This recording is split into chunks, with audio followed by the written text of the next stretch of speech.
Hello and welcome back to the next One Piece review and discussion.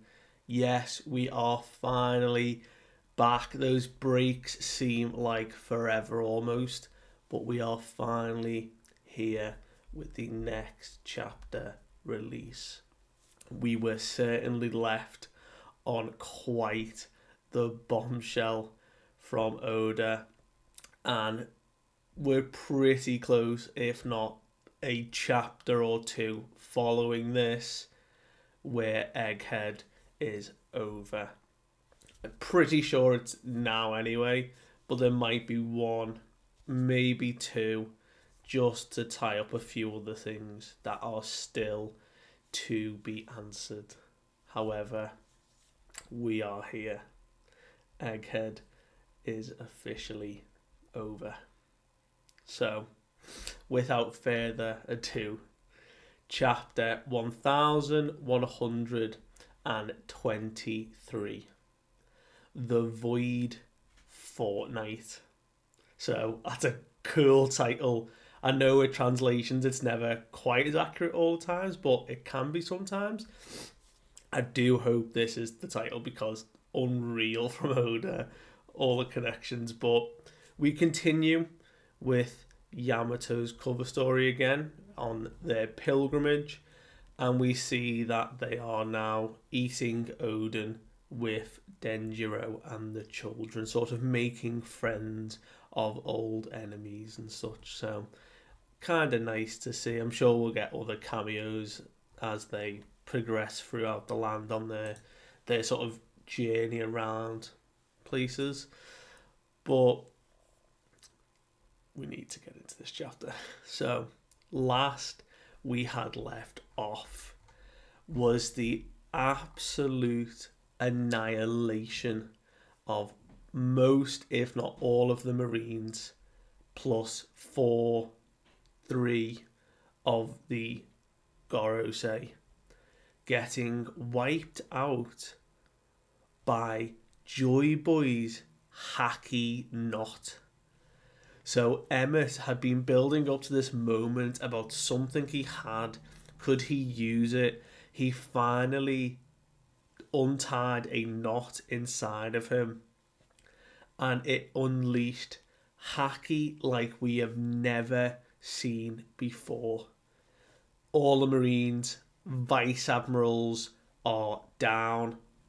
The five elders at the time, there was four of them, ready to attack.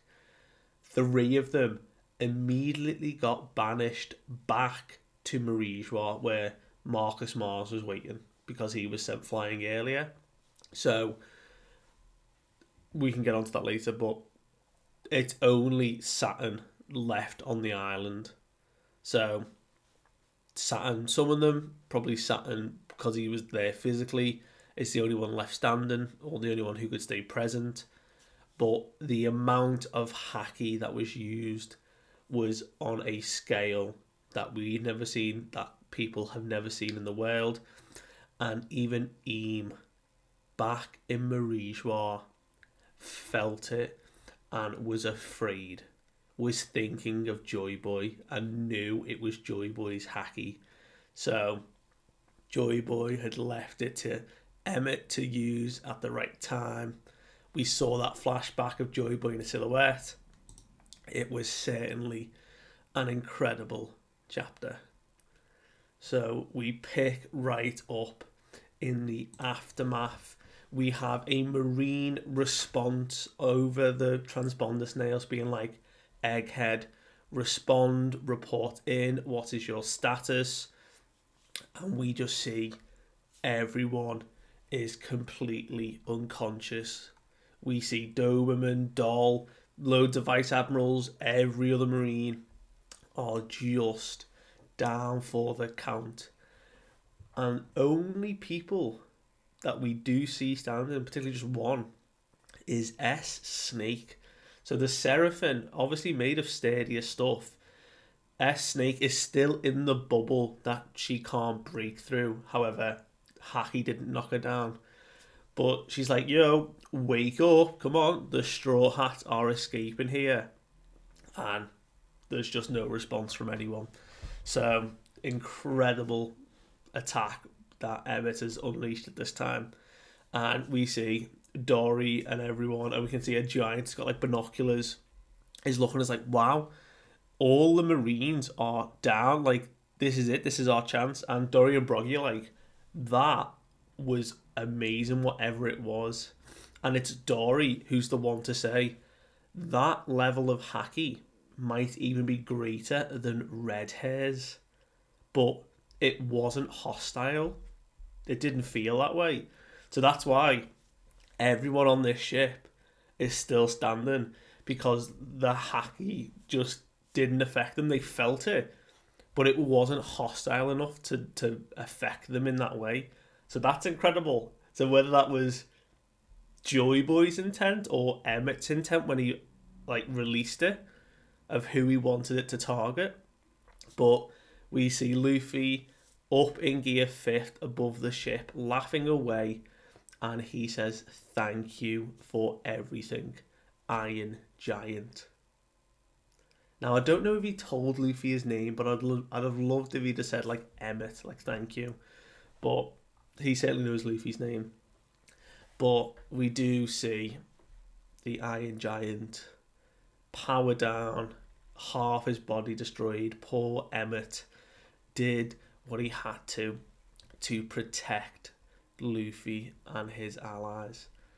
And we get to see a lovely double page of Dory and Broggy being like, alright everyone, we're getting out of here. It is time to set sail. And all the giants are like in uproar, like, finally, let's get out of here. We are off to Elbaf. So there is a big excitement on this giant ship, the giant pirates. And we see Bonnie's back as a child. We see Usopp is like screaming tears. He's elated. We see Zoro is like taking a breather. We see a small little reunion that like Chopper, Usopp have with Dory and Broggy. Luffy is now in his like old withered form. He is down for the count now. He is completely exhausted. Nami's looking after him. But the most interesting part, Sanji walks into a room on the ship and he's like, Vegapunk, what you said earlier still isn't sitting right with me. Was this all some sort of gotcha moment? You've got to wake up. I couldn't follow everything you were saying, but it was pretty outrageous, wasn't it? And we see Vegapunk is on a bed, like half his face cast in shadow, and he's just like lifeless.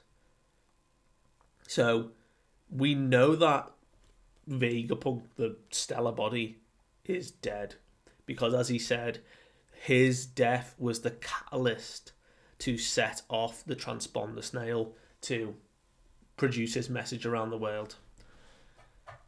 The only last person remaining is Lilith, because everyone else is down. There is York, but we don't see York this chapter and what her consequences with the Gorosei. But the majority of this chapter is now a flashback to this fortnight in question, 2 weeks prior to this moment.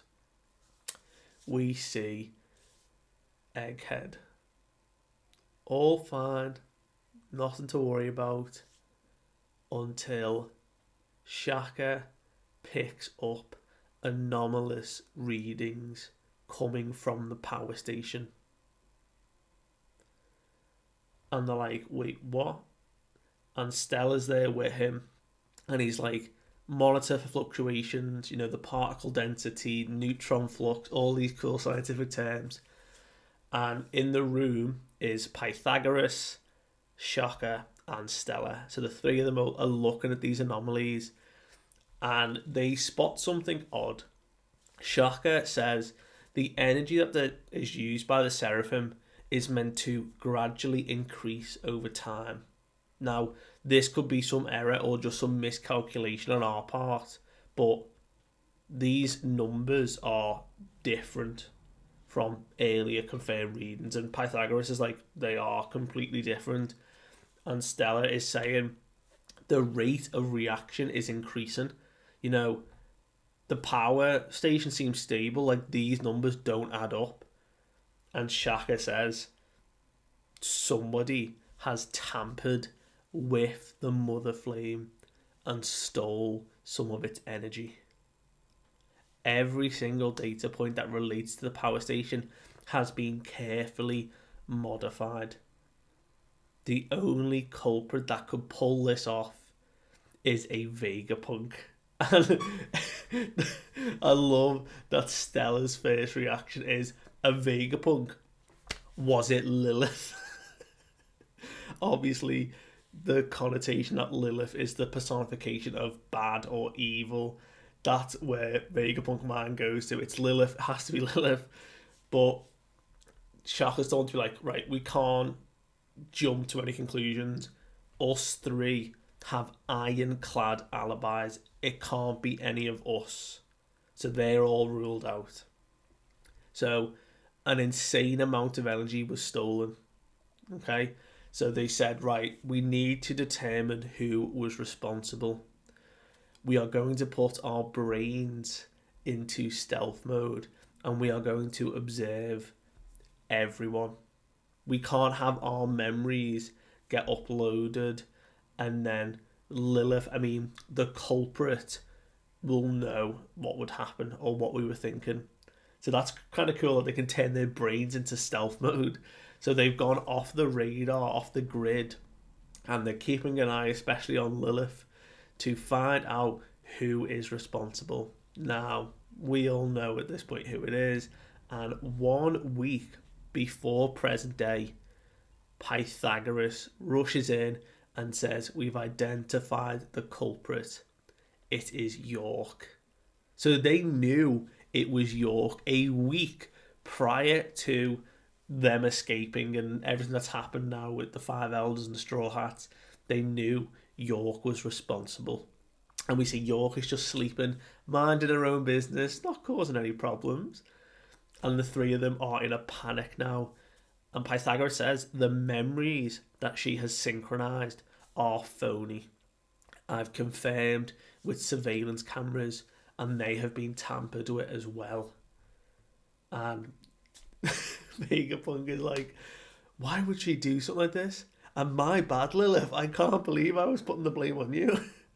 But they see, when they are gathering data, the research that they've done this week, they work out that a sea beast has been weaponized without authorization and a jamming white transponder snail was found. So Stella's like, right, we are going to reconstruct all outgoing calls on the long distance transponder snail, which is incredible. So even though a call has gone out and it's happened, they are so technologically advanced that they can reconstruct a conversation that has happened over the transponder snails. Like, that's how much of a genius this dude is. And they're in this private room, and it is the conversation that York has with the world government, especially with the Gorosei. She is like, Dr. Vegapunk is researching the Void Sentry. And he's like, she rang Marie Joie. That's why Cypher Paul's been on us all the time. It was York all along. I cannot believe this. And then we're like incrementally getting closer now to present day. So this is now 6 days prior. And it is when the kingdom of Lelouchia was erased. And the details are foggy, but Vegapunk is like, I got a bad feeling about this one. Pythagoras, look for any change in the sea level, monitor it, all wireless transmissions, get everything you can. And he's like, on it. And Shaka's like, do you think this has something to do with the Mother Flame? And Vegapunk is the one to say, I'm certain of it. You know, The portion of the flame that was delivered to the world government by the weaponized sea beast.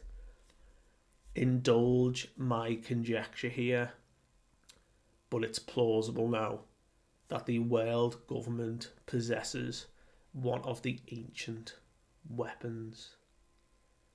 They must have needed the mother flame to power it up, and York was the one to just hand it over to them.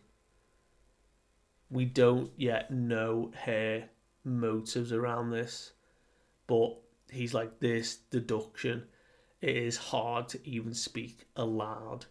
And he's like breaking down on a chair now, and he's like, it is all my fault. Only a fool would let their greed run amok.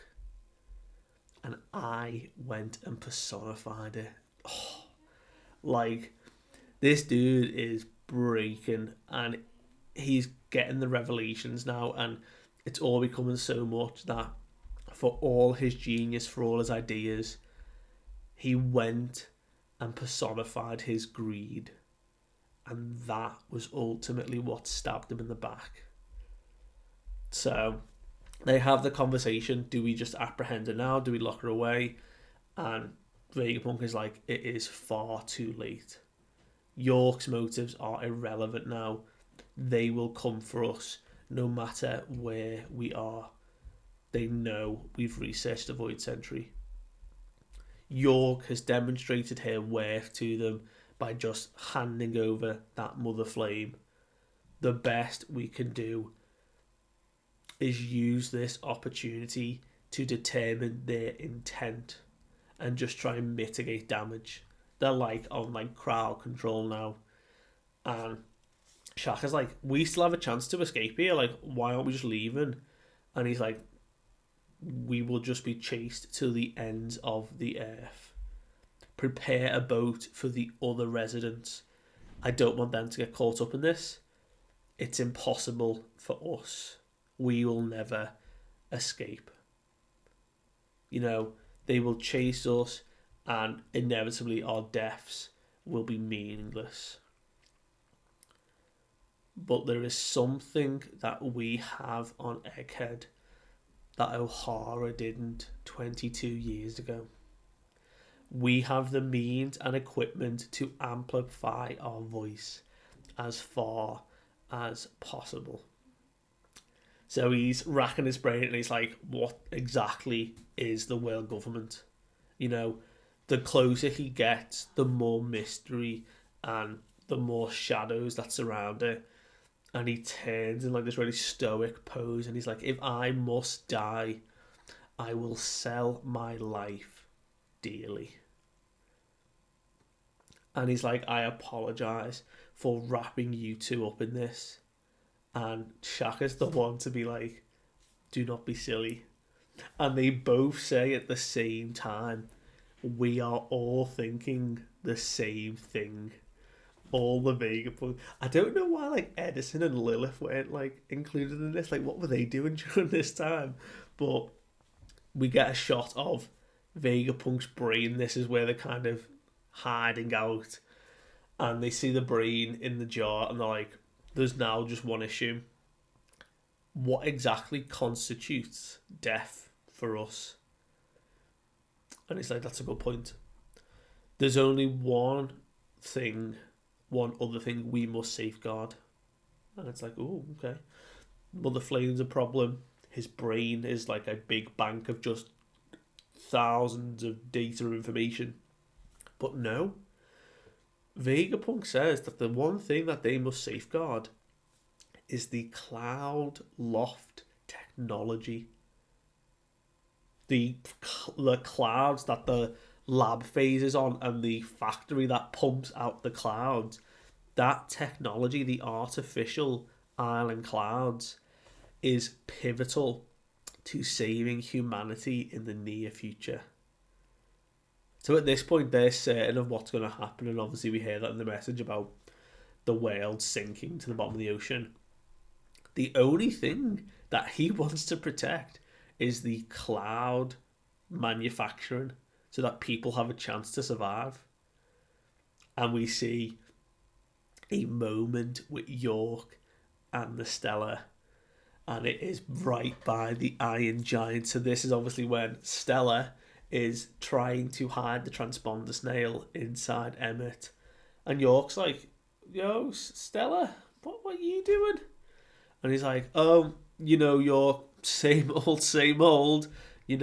Our experiment to optimize the mother flame.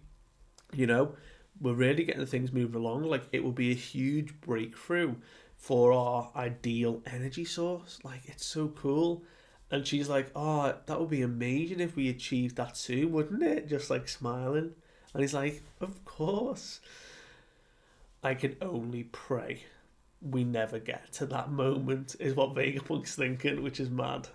But that really like tense interaction of he knows and trying to hide it.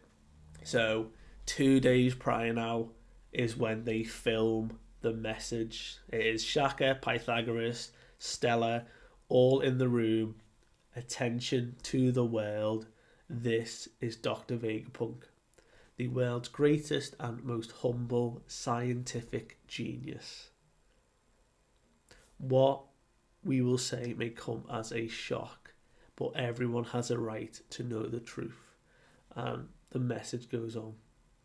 And the three of them are stood by the giant, and he's like, "No one's ever going to expect it to be here. It will literally trigger in the event of my death, and it will be sent out worldwide." So obviously, in the most technologically advanced place ever, there is obviously a mind wipe or mind blank facility. So to ensure that no one finds out and that it's too late for them, they are going to erase their memory. They don't want to give any abnormalities, any hint in their behaviour that could tip off the plan. So the safest bet is to just erase the past 2 weeks. There's going to be consequences. We will have to relive all of this over again. The fact that York stole the Mother Flame, that our lives are at stake. We will have to suffer through those bombshells all over again. The fear that we feel for our lives will be completely brand new. But we have countermeasures in place. Even if things go sideways, it'll still be our victory. So this is now the connection to when York was like frustrated and was like, "You didn't know it was me. You're a terrible actor. The look on your face told me you had no idea I was the one behind stealing the Mother Flame." Talking to the Gorosei, Vegapunk couldn't have known. But he's the world's smartest man. Everyone was like, how would he not know? And he obviously did. He'd put every countermeasure in place and then erased his memory so that when it got to that reveal, he would be shocked and surprised and wouldn't know. And they wake up and they're like, "Why are we in the memory like research lab? Like, what are we doing here?" And Vegapunk looks down. He's like, "Wait, I've got a note. This is my handwriting. Why have I got my own handwriting as a note?" And he's like, "Good." He's so formal. He's like, "Good morning, everyone." I was like, "Oh, so formal." But it writes that you three will find that you now are missing a fortnight worth of memories of your own volition.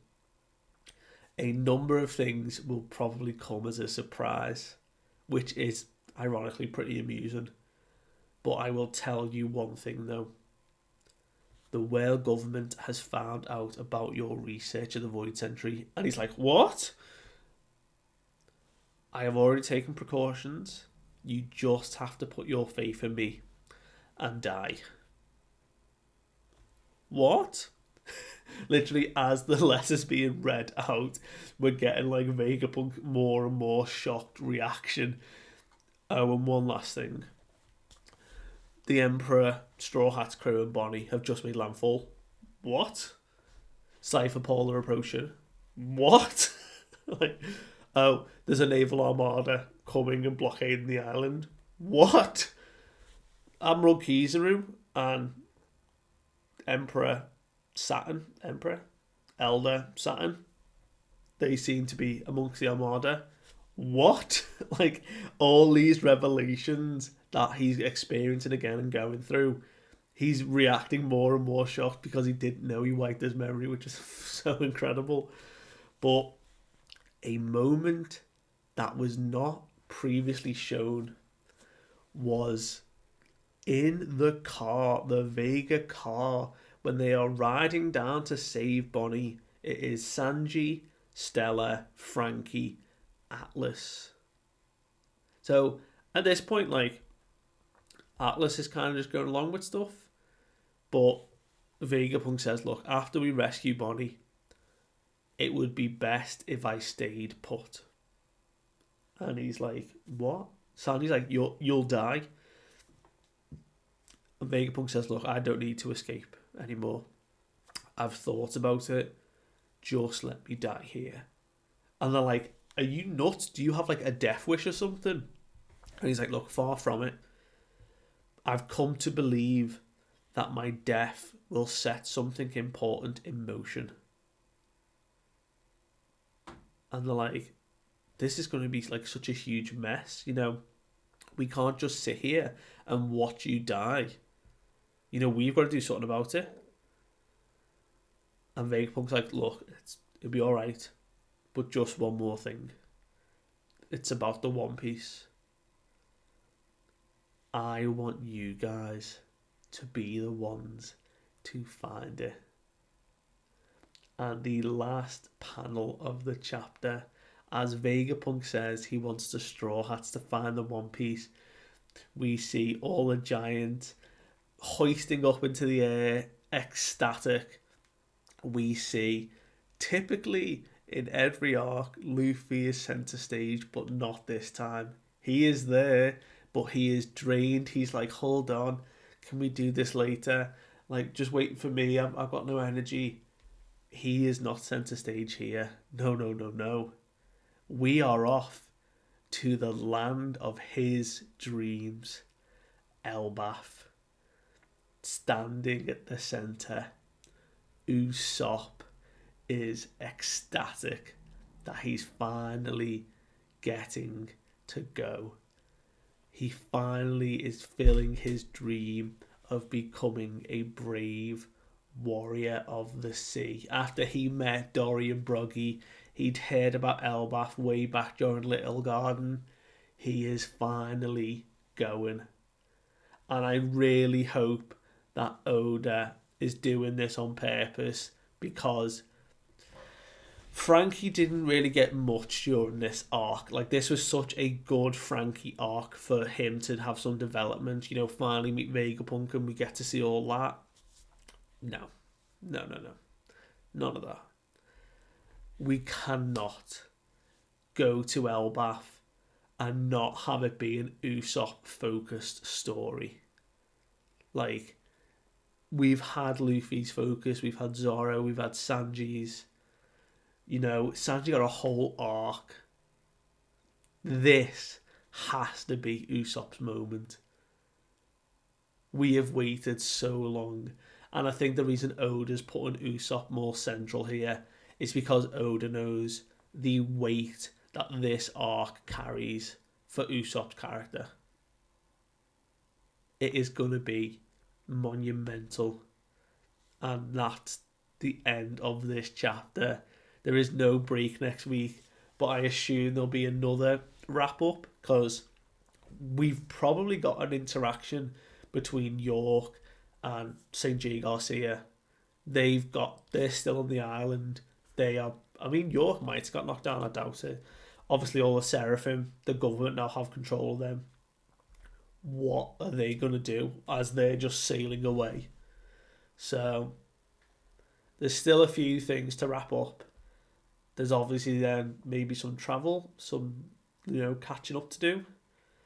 But ultimately, in the next month, we could be entering Elbaf. Oh, it's so exciting. Viking, Giants, One Piece, This is everything I've been waiting for. Like, perfect time. So, anyway, let me know what you thought of this chapter. That Vegapunk was, in fact, a genius and not an idiot this whole time. He knew, he just had plans in place. What is going to happen at Elbaf? I will catch you guys next time. Thank you for watching. Bye.